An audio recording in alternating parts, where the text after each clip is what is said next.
Here, I'm Bon Milburn, partner manager at Franpos. Joining me on the call today is Phil Wilson, our director of sales, and Danielle Cochran, our sales manager. And we're excited to talk to you today about a really impactful tool that we have on the platform called the inventory analysis report.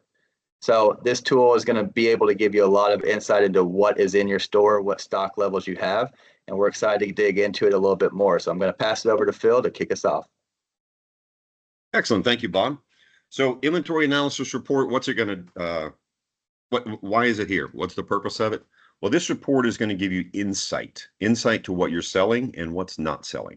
It provides you with an overview of how well you've invested your dollars and where the opportunities to adjust maybe exist.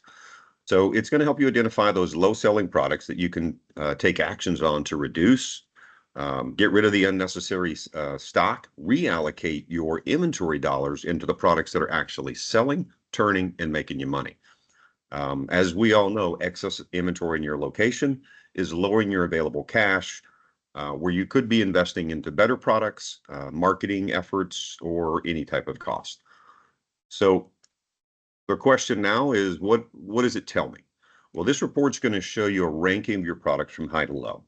It's going to take your entire inventory file and it's going to split it into 5 categories. Now, these 5 categories we have set, but I'm going to show you how to adjust it if you do want to. But A is going to be your top 20% of your best-selling articles. Now, the old retail adage is the 80% of your sales come from 20% of your articles, and we've kind of followed suit here.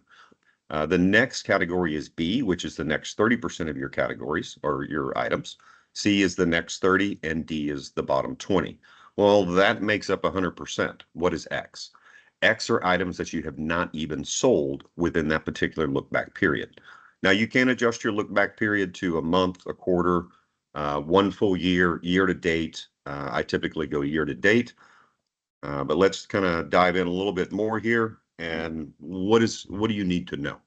Whenever you run this report, a couple of things that can happen for you. One is you can export this report, move it into Excel, do whatever manipulation you would like to from there. But it's going to show you those products grouped, as I said before, in the 5 performance categories. It's going to show your weeks on hand. When you look at your A, B, C's, and D's, how many weeks of that stock in those categories do you have? Now, why is that important? Well, if I have 4 weeks on hand and I get a truck every week, I'm probably in pretty good shape. If I have 3 weeks on hand, and this is a distributor that I don't order that much from, and I only get 1, maybe 2 deliveries a month, maybe I need more than 3 weeks on hand to feel safe. But either way, we're going to give you the visibility to what is your on hands on those particular items. And then once we kind of move to the next level, then we can filter and to really start to dig in. So let me show you how to get to it, how to use it. First thing you'll do is go to your report section in your back office. As you can see here, the inventory analysis report is highlighted right there in the middle. You'll want to click on the inventory analysis report. This is where you can select your dates, your quick dates. You can put in a range of dates. I use the drop down. I like to look at it from a year-to-date standpoint.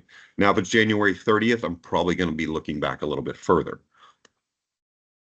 All right, in the upper right corner, you're going to see the little pink dot, little pink circle with the 3 dots. If you click that, that's where you can see how we have the 20, 30, 30, and 20. You can adjust those. If you want to see 10% is just the top 10%, feel free to adjust that. The others are going to adjust accordingly. Once you have run the report, this is what you're going to see in the overview, and you can see in the upper left there, it says summary. So this is your entire inventory file broken into the A, B, C, D, and X categories. The circle to the right there is what's showing the stock value, the amount of money that you have setting in that particular category. Look over a little bit further to the right, now your weeks on hand. This is where, I'm saying it's a good kind of measurement to look at. Okay, if I have 4, 5, or 6 weeks on hand and that truck is coming every week, maybe I'm carrying a little bit too much stock. I can lower that number down a little bit, and that just creates more available cash. All right, so now if we want to dig in the upper left corner, click on details. Once you click on details, it's going to change the report. Now, every item has been given its own rank and identified within a class A, B, C, or D. Now, your individual items that you're looking at. You can see the stock levels as well as those weeks on hand for an individual item. Now that we're in A's, we're looking at the best-selling products in our store. And if I have 1 week on hand, that's a little risky. If I have 9 weeks on hand, I might be carrying a little excess inventory. Now, for me, what I would like to do is use that little filter button, and I want to start drilling into each of those categories. Particularly, I'm going to start with the D's and the X's. Those are the things that I know are costing me money. So let's dive in and find out what's happening there. So once you start to identify the items that could be potentially items that you want to either delete, remove, sell through, Danielle, why don't you tell us some thoughts? What would you do with these items? So now that you know how this report works, let's talk about what that implementation will look like from your day to day. Maybe you need to highlight or feature your A articles to drive those sales even higher. Same with your B items. Do they have the potential to turn into A's with the right promotions? Now is also a good time to review those min-maxes on your lower selling items. Keeping a min-max of 2 will maintain a stock level of 2 on the shelf. So now instead of having 15 ear washes, you can have 1 to show and 1 to go. You can also identify your liability products, those X's that haven't been sold in that look back period. You can determine if these products are ones that you should even carry. Maybe they should be discontinued. Maybe you should reduce the stock, or maybe they're hiding in back stock somewhere without you even realizing it. Would re-merchandising these items make a difference? Run this report again in a month and find out. You now have the opportunity to review your overall inventory balance to determine if your investment into your stock aligns with your sales. Thank you, Danielle. Knowing the information is one thing, and then being able to take actions to impact your business is the other.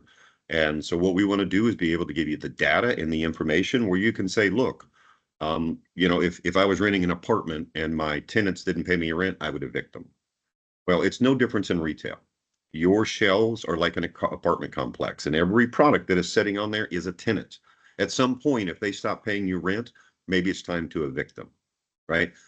We're going to give you the knowledge and the tools where you can go out to your store and start looking at where am I putting my inventory dollars, and am I getting that money back out? So that's it. Now, there might be more questions that you have. We're happy to field those questions and help you. We really think this is a valuable report. And if you're not getting the full use of it, then reach out to us. Let us help you find that out. So if you want to find out more, you need to contact us. Here's the information.